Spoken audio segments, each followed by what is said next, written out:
Okay, well, welcome to the song demonstration video for day 25.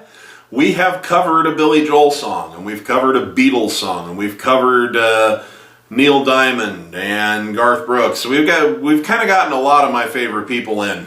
Elvis, several great things by several great artists up to this point. But it is time for Elton John to make an appearance. And one song that I thought would be an excellent way to work on variations on the syncopated feel is his classic 1984 top 10 hit, Sad Songs Say So Much. It's going to be a chance to play the syncopated feel the way that we normally play it, and we're also, when you go to the chorus, it's a perfect time to work on some variations of it. So we're going to really get a chance to dig into what we just learned in day 25's lesson. And this is one of my favorite songs. It's got such a fun groove. So very excited about it. I'm going to stop talking. We'll change the camera angle and tear into it right now. Okay, Sad Songs Say So Much. One of my favorite Elton John songs and a great illustrator of what we learned in today's lesson. So let me just, first of all, let's run it through the magic formula. Step one, we go get the chords. Probably through Guitar Tabs, or ultimate-guitartabs.com or whatever it is. It's usually the first one that pops up. So if you were to Google Sad Songs chords, that's probably what's going to bring up. So we look at the chords, we see that it's in the key of C. Then we pull up the recording, and you might want to pull that up on like YouTube or something. Pause this, watch it, listen to it, get familiar with the song, and then come back. I assume you just did that. Okay, so now we want to figure out which is the correct of the four essential feels for this song. So, just for the sake of running through the formula, we'll just try it. You might be able to get away with the basic feel, which would be, guess there are times when we all need to share a little pain. Kind of works okay, but something about it doesn't feel quite right. I'm going to skip the syncopated feel because we know that's what we're going to be working with, but how does the country feel sound for it? Guess there are times when we all need to share a little pain. It kind of works, but once again, it feels like something's kind of missing, and we know we're probably not going to use the waltz feel. Guess there are times when we all, that didn't work. So then we try the syncopated feel and see how it just falls right into the pocket. I guess there are times when we all need to share a little pain. And ironing out the rough spots is the hardest part when memories remain. And it's times like these when we all need to hear the radio. Alright? Because from the lips of some old singer we can share the troubles we already know, right? So you'd play through the whole song just with that basic version of the feel, and mostly we're dealing with C, F, and G. I think there's a section there where it says, sad songs, they say F. Sad songs, they say, back to G. Sad songs, they say, I think there's like a C over an E. Sad songs, they say, there might be a very, very brief D minor, but mostly this song is C, F, and G. Okay, which goes to show you don't have to have 1,000 chords for a song to be great.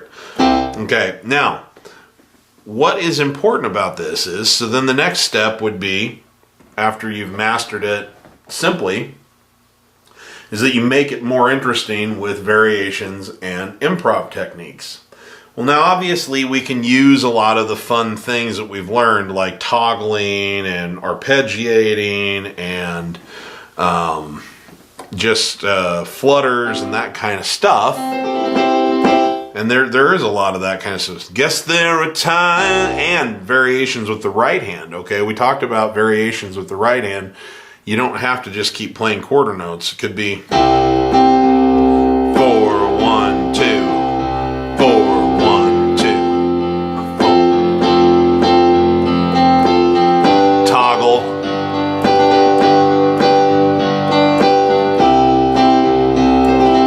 Little flutter there.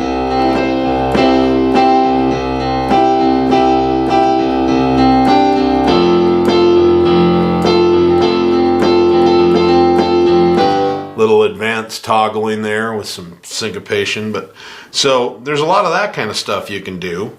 But listen how nice it is when you get to the chorus of the song. If you change it up from this to keeping that same rhythmic integrity, but we alternate to the 5 of the bass and back to the 1. So hardest part we already know. Okay, we're going into the chorus.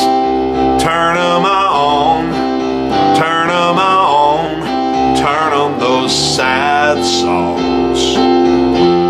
When all hope is gone, why don't you tune in and turn them on? You see how that just like opens it wide up, you know, as opposed to just there's never any change, never any shift. But when you do that, then it's like it stands out and it goes, hey, I'm the chorus. You know, and it's like, take notice, everybody. I am the chorus. I'm a little bit different. There's something special about me. You know, and I love how that can do that for a different section of the song. It just changes the flavor of the song totally without losing the rhythmic integrity of the song. This also works, I like it even better with that bridge technique where it's like 1, 6, 5, 6, 1, 6, 5. But it works fine to just 1, 1, 5, 1, 1, 1, 5, 5, 1, okay?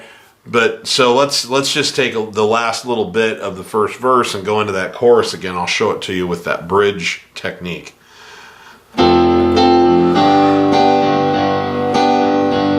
Get easier to have those songs now. Hardest part when we already know. Okay, going into the chorus. So turn 'em on, turn 'em on, turn on those sad songs. When all hope is gone, why don't you tune in and turn them on?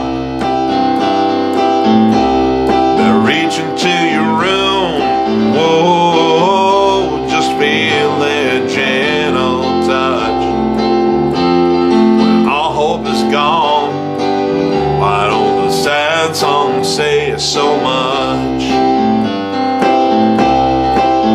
And notice on the right hand, just every so often, I do a toggle, I do a flutter, I do an arpeggio of some sort. I just am playing around. I have total freedom with the right hand to do about anything that I want because the foundation of this rhythm pattern is this guy right here, the left hand. Dong, dong, dong, dong, dong.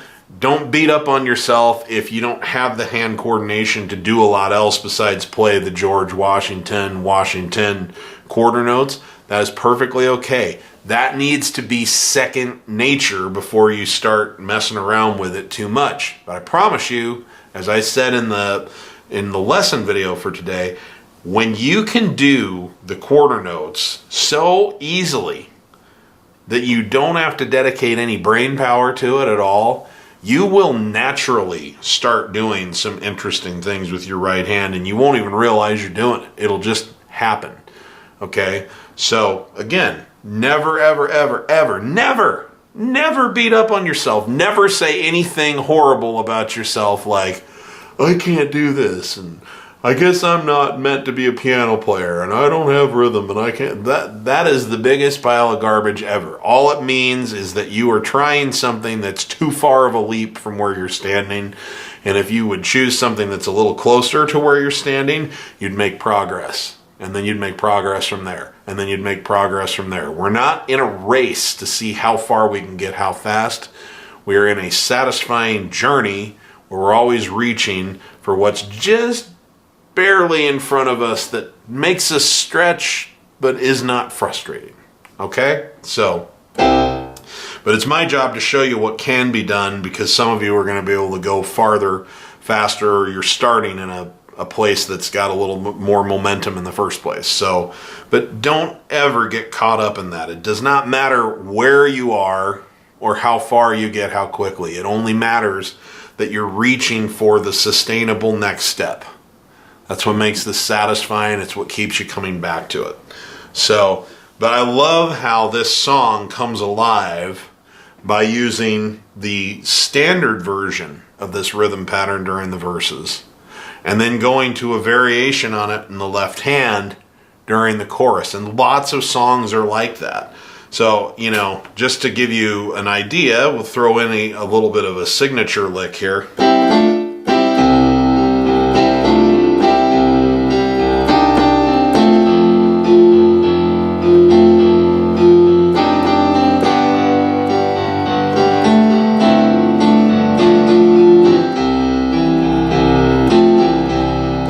Guess there are times when we all need to share a little pain.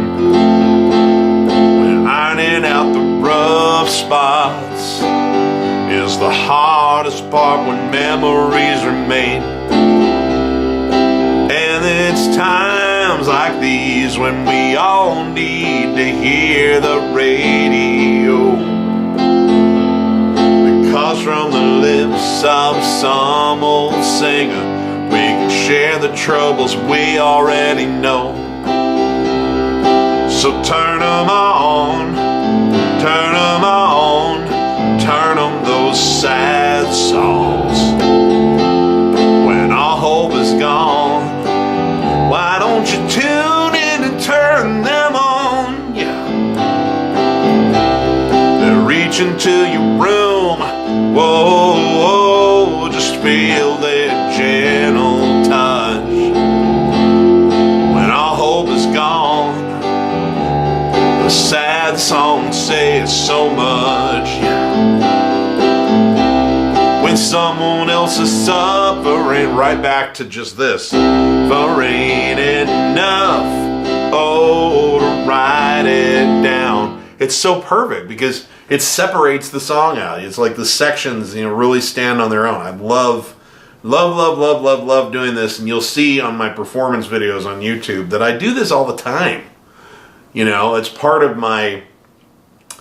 There's a lot of ways that a band can change things up to make the chorus slightly different from the verse, for example, and sometimes the bass doesn't change, but maybe the drum beat changes, or the drummer goes from using a hi-hat over here on the side to a ride cymbal or something, and it changes it a little bit. But you are the band here.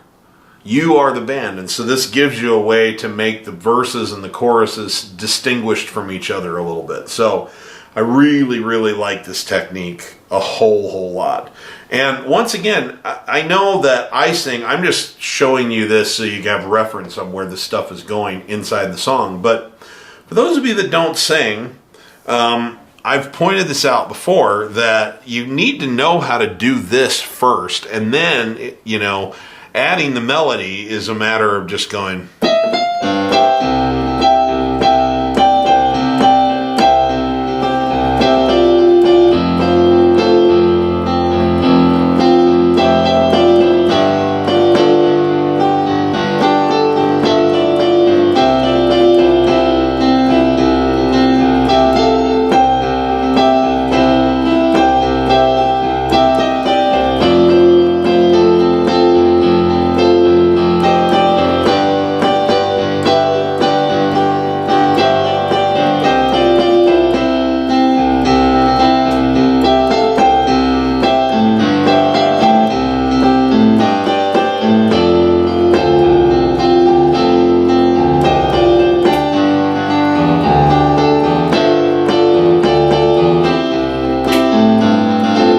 process of doing that is really just, you know, you learn it as an accompaniment piece first, and then once you have it mastered and you've got the chords and the rhythm pattern and a lot of different improv techniques under your fingers already, then you add the melody in, you maintain the rhythmic integrity of the song with your left hand, and then in between the melodic line, you add the improv techniques or you jump back into the rhythm pattern.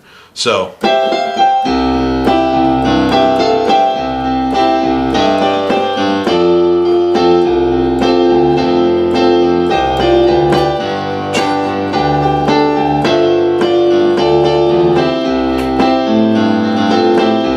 So, you know, there's a lot of people who say, oh, I don't want to learn how to accompany. I don't sing. I want to learn how to play the melody.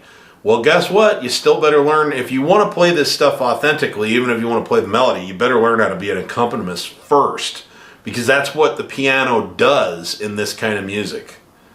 The piano in this kind of music is an accompaniment instrument. So you want to add the singer into what you're doing, that's fine. But add it last and make sure that it's in the context of this accompaniment style, and that's what will keep it more authentic as opposed to the sheet music version, which is going to sound like something that came out of a piano book or something. You know, it's essentially going to sound like it was written in classical style. And there's nothing wrong with that if you like that, if that's your thing. I'm not ripping it. I'm just saying for people who want to play in a more authentic pop and rock style and country style, you have to learn how to be an accompaniment player first. Then you can add the melody in that context, and now you are playing like the people who actually play this music. So, and then just one last little thing. I've said this before, but I want to harp on it again. This is fun, beautiful piano music, even if you're not playing the melody or singing. This is cool. If somebody walks by and they hear you going,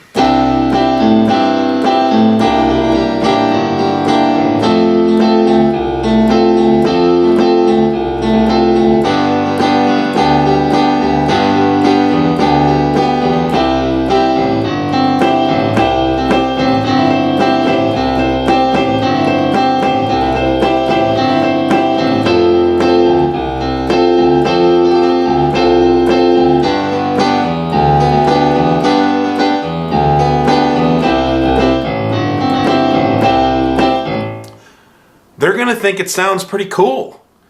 Sometimes they're going to recognize the song just from the accompaniment. Some songs stand out so much that even just playing the accompaniment chords with the proper rhythm pattern is going to tip them off. But whether they do or not, it's fun to play and it sounds really cool. And so I would just urge everyone, I'm not telling you you shouldn't want to play the melody. I'm not telling you that anything that you want out of this is wrong, because it's not, and you should learn to do what you want to do. But I would encourage you to open your minds to the fact that this is kind of a cool art form in and of itself to listen to, even if it doesn't have a voice singing with it or the melody being played in the right hand. It's fun, exciting, beautiful piano music. And I just want to point that out, because I think a lot of people get really narrow-minded about that. They get so tunnel vision focused on it that they don't understand how cool what they're playing sounds already. So anyway, that's just worth mentioning. And but I think I've made my point. This song is a great example of how you can mix up the chorus and the verses from each other by simply changing to a different variation of that rhythm pattern. And I encourage you to do that. And I encourage you to look at that for other songs where you determine, hey, you know what, the syncopated feel is a good idea. It doesn't matter whether you just do the 1, 1, 5, 1, 5, 1, 5, 5, 1, or if you do the bridge method.